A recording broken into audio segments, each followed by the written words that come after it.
روزانہ آدھا چمچ سونف کے کھانے سے بدن کا گوشت نرم اور چمکدار ہو جایا کرتا ہے۔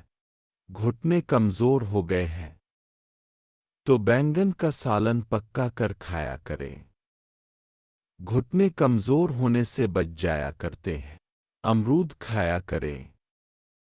دل کمزور ہونے سے بچ جایا کرتا ہے، زیادہ گاجریں کھایا کریں، کیونکہ گاجروں کے استعمال سے مثانے کی کمزوری کو کم کیا جا سکتا ہے۔ تیزابیت کو دور کرنے کے لیے شلجم کے پانی کا 1 چمچ کھایا کریں۔ تیزابیت ختم ہو جایا کرتی ہے۔ زیادہ کھانا کھانے سے پرہیز کیا کریں، کیونکہ ایسا کرنے سے بہت سے لوگوں کا پیٹ باہر نکل آتا ہے۔ تھکاوٹ کی وجہ سے پیروں میں درد رہتا ہے تو پودینے والی چائے پیا کریں، بہت مفید ہے۔ دانتوں کے کیڑوں کو ختم کرنے کے کالی مرچ کا زیادہ استعمال کیا کریں، بہت مفید ہے۔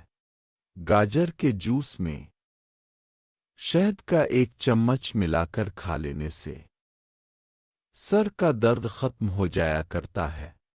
پانی میں ٹماٹر کو نچوڑ کر ہاتھ اور پاؤں کو دھوئیں، پاؤں اور ہاتھ چمکدار ہو جایا کرتے ہیں۔ مونگ پھلی کو شہد میں ڈبو کے کھانے سے جسم کا وزن نارمل رہتا ہے۔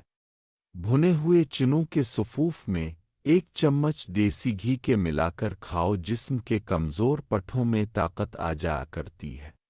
دانتوں کے درد کے لیے پانی میں نمک ملا کر دانتوں میں لگائیں، درد سے آرام آ جایا کرتا ہے۔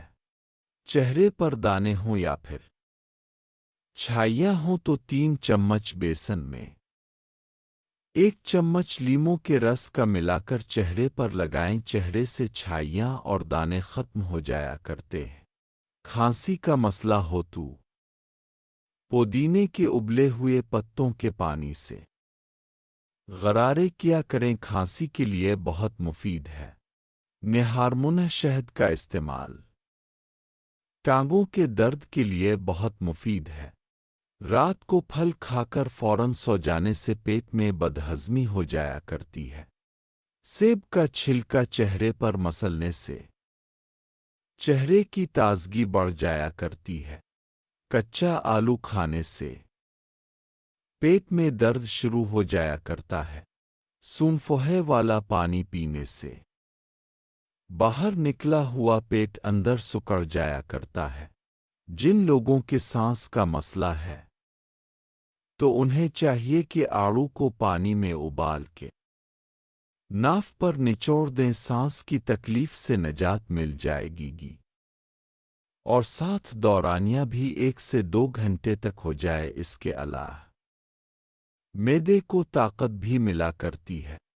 حیا عورت کی خوبصورتی ہے۔